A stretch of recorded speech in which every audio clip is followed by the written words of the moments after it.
Hello everyone and welcome back to the channel. Welcome to our Christmas episode, and this week we're going to do a tour of our machinery again, an updated tour because maybe quite a bit of it has changed since we done our last one, which is over a year ago now. So here we have our Pottinger front mower and our Pottinger back set as well, obviously with the groupers on them. We're absolutely thrilled with these mowers. We couldn't be happier with them. Getting a great service from them. Brilliant mowers to cut, brilliant to group, easy to drive. Only downside is they are quite high on the road transport, but other than that, brilliant mowers in very good condition. So very happy with them. Here we have our disc harrow. This is our Kuhn disc harrow. We've had this for a number of years now.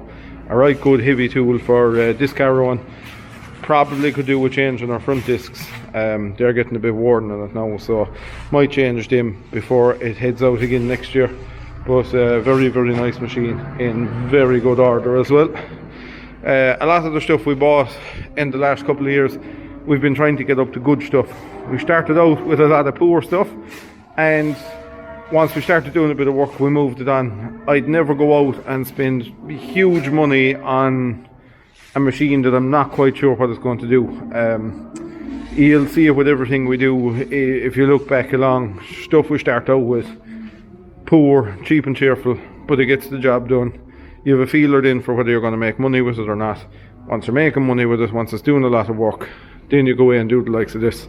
So that's kind of why when we change stuff, we go for good stuff, if at all possible. And if not, we just play away with it. We keep it going for as long as we can. Here's our fertilizer spreader. We made this extension for it a couple of years ago, and it's able to carry 2 ton which comfortably. And look, to be honest, we don't do a whole pile of fertilizer spreading, but it is it's handy to have. And a couple of our customers, we do all their work, we do everything from down to the fertilizer spreading, and that's kind of why it's there really. It has a crane on it, which is a gift, an absolute gift for us to be able to go out, get 10 ton, 10, 15, 20 ton or whatever dropped in a block of ground, go out, spread it, job done. One man, one tractor. Here's a sprayer. This is a 1,000 litre Hardy sprayer with hydraulic booms. Good sprayer, but could do with being upgraded, and maybe something in the near future that might be changed, because to be fair, it does do a nice bit of work. It has section control, but only 3 sections. It doesn't have vast, elaborate amount of sections. It has a self filler and an induction tank, so it kind of has all the as much as needed at the moment. We're not gone into GPS control or any of that, but like I say, in the future, I think that's the way the whole thing is going. So it might be changed for something elaborate, I'll call it. And the last machine here is our McConnell topper. This was brand new by us, and it has an awful lot of work done, but now it's retired to more or less just small bits of grass topping and things like that. That gearbox actually went in it after 2 seasons, and it's sat in the yard for a couple of years until we got it going again this year. I think we bought this new in 2017.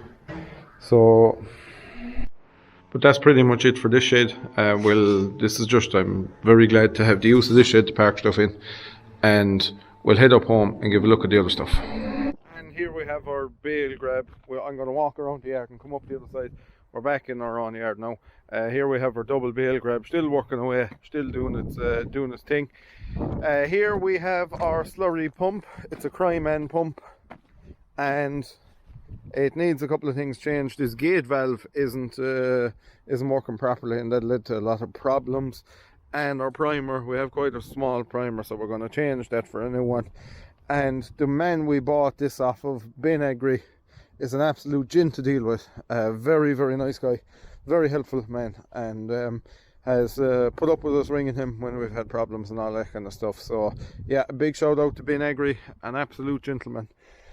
If there was more like him in the trade, it'll be great. But anyway, moving on from that, down along here we've just various weights thrown. This weight was made going back a long time ago when we had John Deere's, and still use it every now and again. We have the belly weight of a CS or a CVX, it'll fit either. Here's a saw head.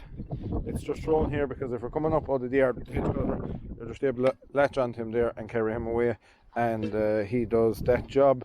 We have our big bucket here. This is just a machine we're fixing. We have our big bucket here for the loading shovel. Grand bucket, carries a right good scoop of stuff, so great bucket, very handy. Actually came with the Volvo, and when we seen it we said, nah, so hope is this going to work with this, but we've managed to make it work. But if it's full, you'd know all about it. This is our scissors grab, which doesn't do a whole pile anymore. It's worn to death, but it's there for loading hay and all that kind of thing. Moving on from that, we have our tractor bucket. We have our log splitter is here. This is a log splitter we made maybe, Jesus, I would say 7-8 years ago. It's just a homemade log splitter, good, strong, sturdy job, and it does the trick perfectly. There we have racks for one of our bale trailers. Actually, all our bale trailers gone at the moment, because we, at the minute, we tend to be dropping off bales, leaving them in places, and coming back and picking up the trailer then when it's empty. There is our elephant trunk. Probably will be changed the coming year, I would imagine. If at all possible, we might change it. So I don't know what we'll go for yet. We will see. There's our plant mech, or our Connor agitator. It does its job. A couple of things I dislike about it is a bit of a pain to put on and off. Bit awkward that way. I would like to change it, but like we were saying when we were in the other shed, look lads, it's just an agitator. All it does is mixes a bit of slurry. It doesn't need to be a big and elaborate thing. Once it's doing its job, I honestly don't mind after that. Putting it on and off is annoying, but it's not the end of the world either. Here we have a frame for, this is a real simple small yoke, but it's a gift of a thing. So it fits on your Euro headstock, and where your lower pins that go on, if you were hitching up an implement, where your lift arms go on, they can go up against here. Your top link pin is able to go into this hole, so you can pick stuff like tethers and all that, and bale handlers and stuff like that. Even power harrows, I've moved the power harrow with it a couple of times, and move them around. If you want to carry them into the shed there to do a bit of work, that's a savage handy tool for moving them around. Here's our class rake. Getting more and more battered the whole time, but it's there as a spare. It does its job when we're under pressure, or if we have an issue. It's just brilliant. It's brilliant that way to have a spare. Here's our 3 tankers. I have some pipes to change in this one, which I want to be doing before we pull out again. Some of our pipes, these pipes aren't even that old and they haven't lasted that long, but she's on some original pipes also, so I have a bit of work to do to her before she goes out. There's a couple of them, as you can see, down along. There's actually quite a few of them now. There's a couple of them bent and have fallen off and stuff like that, so that just needs a run through to get all of that stuff right before she goes out spreading, which won't be long away now, in 3 weeks time. It's amazing how the time moves on, but that's her anyway. Lovely tank to pull, real nice and steady on the road. Here's our high spec, here's our major, just plain tanks. This one is a rain gun, no, just splash plates in the back, nothing elaborate. Here is our digger. I think this is the first look we've had at our digger. She's a Terex Shaft or Sheaf, and it is a 5-ton machine. We'll get up here now and give a look at it, but works away. Nice little digger. Had some issues with it when well, bought it with some issues, but they're all sorted now, and she is running away very well.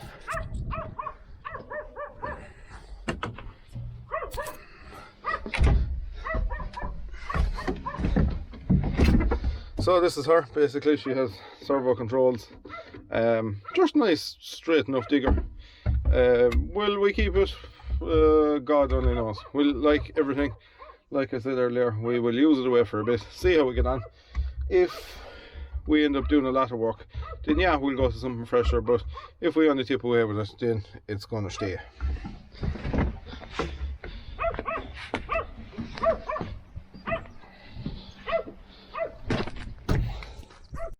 So here are our dual wheels as well for the piping. They're just thrown there, ready to put them on. You'd have them on in 10 minutes on their own. They're very easy to put them on. We thought they'd be a lot more awkward, but they're actually very, very simple.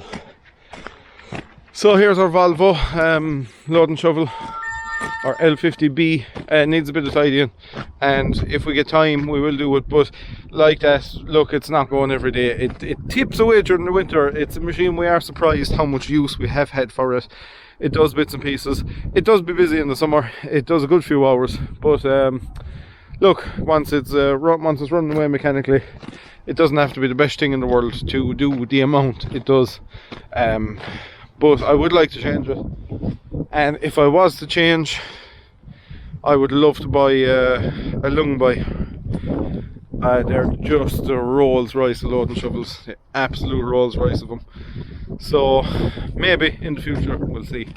Funnily enough, those things are worth huge money now at the moment, so you'd never know. So we all know our TM. Here it is with its Christmas lights decked out for Christmas, and once Christmas Day passes, so that's 2 days time, probably off of there, getting it ready for next year.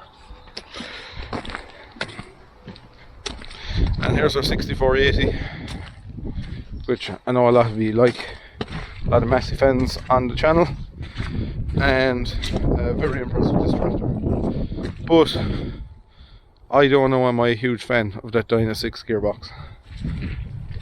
Nice tractor to drive, loads and loads of power, and so comfortable on the road. It's very, very comfortable. But that Dyna 6 gearbox, you're constantly changing gears,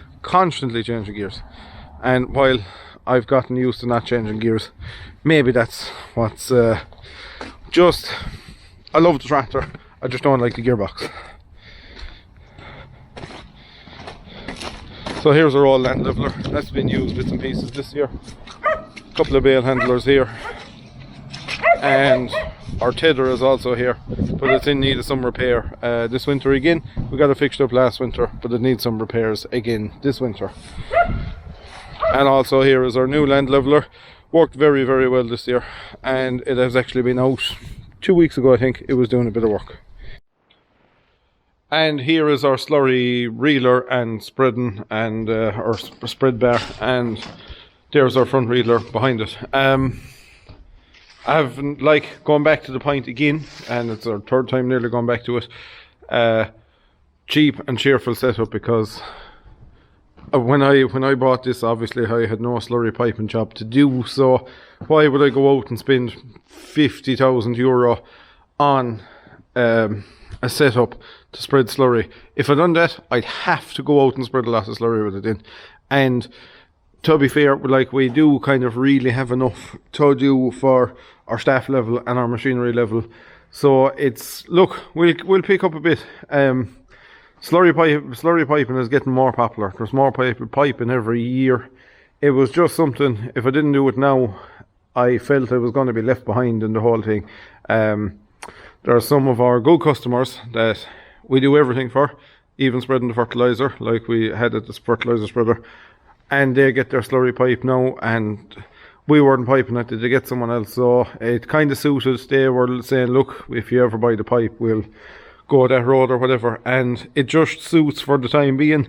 I know at some stage that them two spread bars are going to have to come off, and a dribble bar is going to have to be put up there, but hopefully we'll have enough of work gathered with it at the time that'll justify spending that money. But there was no way I was going out buying a big elaborate setup to go doing this when it's just something, it's another ball of gear tied up, or a lot of money tied up in something that's kind of not really moving, like, you know. It's plus we're in the west of Ireland, we're down in the southwest corner of Ireland. There is big farms here, but there's a lot of small farms as well. If we go into a 3-bay unit, a beef man, which is, there's a lot of them around here. There is a lot with bigger setups, but I'm just going 3-4 bay. you'd have it out in 2 hours. So, like, if you do 20 of them, 20, that's 40 hours spreading. There's a lot of work in 20 spread pipe for 20 lads.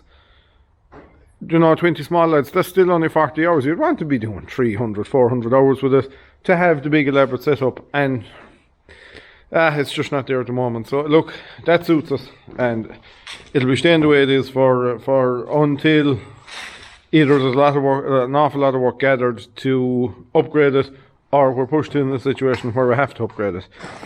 There's 3 different types of pipe in it. This is probably the best of it on the front one. This stuff is good. That black stuff isn't too bad, but I don't like that blue stuff. I really don't like it. It's a different material. It's kind of rubbery. This is more plasticky, and it is it's annoying enough for twisting and raveling and bending and stuff like that, whereas the other stuff is a lot easier to work with, I think. So that's them. That's the 2 of them. This shed is empty at the moment, more or less. There's wheels for a major there. There's the plough there. But I need to start putting a bit more stuff in here. Fill this up because there's some stuff packed outside. So we're going to go up to the other shed now, and we're going to conclude our tour on our last bit of stuff above here. And here we have our 1170 with the hedge cutter on it. It hasn't done as much hedge cutting as last year, I wouldn't say. I have to look up the hours. It's probably slightly back. But you could do a good bit of it in the spring then, you wouldn't know. But the whole outfit has worked away terribly well this hedge cutting season. That tractor is deadly. We're so impressed with that tractor. That started the whole CVX thing. That is some tractor, that one. She's just deadly. I would say we have probably a touch with 4,000 hours put in that tractor. And I am not lying to you. Not €1 have I spent on that tractor. Not €1. I've put second-hand tyres in it. Look, the mirror arm is broke, or the mirror glass is broken. That'll have to be bought. Mechanically, not a cent has been spent on that tractor, bar servicing it. And she's shoving up on 15,000 hours. That'll tell you what stuff they're made of. So that's her. She started the whole thing. I'd love to give her a freshen up. If we get time, we might paint her. I think there'll be loader brackets going on her. I'm not quite sure. I have a set of loader brackets for these tractors. I think I might put it on her. I'm not 100%. My mind isn't 100% made up on that one yet. And she does need her first few pounds spent on her. I have to get a spool valve or get a reconditioned or something. So that will be her. But it's a testament to him. It is a testament to him. So we have our 175 has been hooked onto the baler since. We haven't even needed to take it off, thankfully. Seeing as we had the 6480s doing all the running around at the minute, she's been on the hedge cutter. The TVT, like you know, is gone. So that's a tractor that was kind of doing, well, it done no running around this year really. It was just sitting in the shade. And the 6290 is still around. It just didn't work out, that one that we thought it did. But however, she will probably be back after Christmas sometime, I'd imagine. And she'll probably move on as well. So she's getting a run through at the moment. She's up with a Massey man. He's doing giving a quick look through her, making sure everything is 100% right. And then we will, like I said, probably move her on in January to something else. So that's kind of our tour really. Our 175, very happy with that tractor as well. No bothers with it since we got it. No parts got. And our fusion tree is here, cleaned down in the shed. There is a seed drill we bought. It's pretty much identical to our other seed drill. And we bought that there during the year just as we were thinking maybe run a second power harrow or something like that. But we're just in the right place at the right time and bought that, worth the money. So that's sitting there. And subsequently we have a new, or not a new, another power harrow supposed to be dropped off in the next few hours. So that seeder will be put on that. We have our mulcher here with its new flails ready to go for next year. I think I have a beard and putting the roller in the back of it, but that's all that's left to do to her. And there is our seeder for our original Dowswell power harrow, the one that's rebuilt below the shade. This is our seeder for it, and this is going to get a spruce up now as well. While we're at it, we may as well get everything 100%. So that pretty much concludes our tour, I think.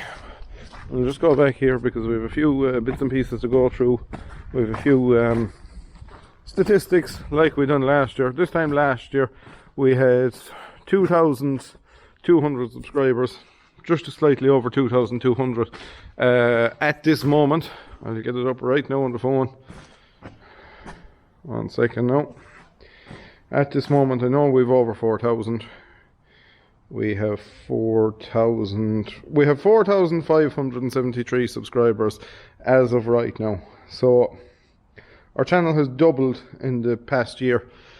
Look, we don't get the hits the big boys get, but we'll get there someday. It's difficult for me at times to keep the videos entertaining. In my personal opinion, I just find it is a bit difficult to do it because we're just a bit overloaded at times and your mind is elsewhere, and it's very hard to keep talking about baling and that kind of stuff. So I would rather the videos don't go stale. There's a lot of people watch these videos and they always say to me, you know, that they're in the feedback and the comments that great video and they really enjoyed it or whatever.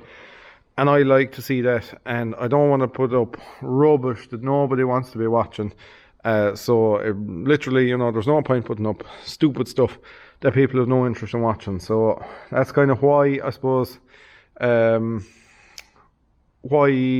if it goes a bit stale, maybe if I miss a week, it's probably because I don't have a whole pile to show you, or I don't have a whole pile to talk about, and I don't want to be putting up bad content for you, really. But I really much appreciate all the comments, all the feedback that we get. We've had literally no negative comments since we started it, and that's good. That's good. So, business-wise, our contracting business is growing. It has grown an awful lot in the past 12 months since I stood here and spoke to you. We stood here next to the baler last year and spoke to you. It has grown a vast amount in the past 12 months. We're up on bales, we're up on reseeding, we're up on slurry. The only thing we probably haven't done more of is hedge cutting, and if it stays at that level, I would be extremely happy. I'd be amazed if it stays at that level, because the pressure we were under this year was just reckless. So I don't know if it'll stay at that level, but if it does, I'd be very happy, because you have a certain, your costs are much the same, bar diesel and a few fluctuations. But if you're doing this much and the costs are this much, your costs might only rise to that, but you might end up doing a huge level of stuff. So look, we'll take baling for example. It might cost you, in bale terms, it might cost you 3,000 bales, and this is just rough figures. I haven't them. Well, I do have them roughly done out, but I don't have them to hand. It might cost you. You have to do 3,000 bales to break even. We'll just, for example, say that. But if you do 5, then you have 2,000 bales of a margin. But if you do 10, it probably only costs you 4,000 bales to pull out. So you have 6,000 bales of a margin. If you do 12, it's probably only costing you 6,500 bales to pull out. So you're actually doubling your money, more or less. In layman's terms, that's how I'd explain it. Insurance costs the same. To insure all these yokes every year is very expensive. But regardless of how much they do every year, it's going to cost the same. To do it, to tax them costs the same. To pay wages costs the same. Your diesel fluctuates, obviously. They still all need to be serviced. That's only a very small fluctuation. You might end up squeezing in an extra service into the year. That'd be it. When the stuff is good and maintained, your breakages, it's not a big problem. So I think that's it. Thank you very much for watching. I really enjoy, like I said, the feedback. People mentioning it, people I meet saying they like the videos. Made some great friends out of the YouTube thing and all that kind of stuff. So thanks very much everyone who's watched. a huge thanks to everyone who's got us to do work for them throughout the year. It's a massive, massive help. Obviously, it's not possible if you don't have customers, but a huge thanks to all our customers. Every single one of you, it's been an absolute pleasure to do the work for and to deal with you and everything. A huge thanks to all of you. Like I say, customers have turned into friends. We'd have an old bit of crack and a battle and all that, but yeah, all of our customers, it's nice to be appreciated, and a lot of them do appreciate us, and to be fair, we appreciate them in the same aspect as well. But yeah, so a huge thanks to all the customers, a huge thanks to the viewers, and a huge thanks to everyone who gives us a hand at all this stuff throughout the year, because without the help, it's not possible. The help is the biggest killer for our business. Trying to get drivers, ringing someone at 10 o'clock at night saying this yoke is doing that, this or the other, what do I do? And or, you know, can you come out here, I'm after bursting something, or can I drop the tractor down to you there's something wrong with it? And that's all that needs to function properly for a business to function properly, and most importantly, our business to function properly. So that is pretty much it. Like I say, I hope you enjoyed the renewed yard tour. If there's any questions, give me a hit in the comments. There'll be 2 more tractors here in January, and I'll be excited to show you them. We'll get a good look through them. There's bits and pieces to do to one of them, just to kind of make her into a really nice tractor. She is a very, very nice tractor. She just needs a small helping touch, and she will be a beaut. So I'll be sharing that journey with you along the way. When she comes in, we'll be going through the lot of that. So yeah, that's pretty much it for 2021. We will do a video in between, but until then, have a very nice Christmas and a Happy New Year.